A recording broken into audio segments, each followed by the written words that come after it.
Biz bardıq el bilgендей. Бұл жолдың бері жағы, ар жағында қазақтардың границасы қармалған болчу. Анан азыр деген жолдың бері жағы ошол Қазақстан өздері биздин территория деп кармап атышыптыр. Жолдун четин. Бул жол анда биздик эмес, бул казактарды колуп калатабы. Бул биздик эмес беле. Эмне үчүн мындай дегендиги? Биздин жолдон дагы өтүп кетип атышат.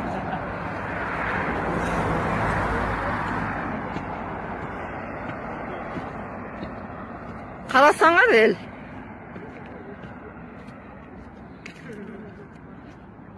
Кандай болуп бул жак мына тигил өзүнүн казактардыкы тигин ар жакта турат дегенде. Айны үчүн жолдун бер жагына чыгып кетип, биякта кармап атышат.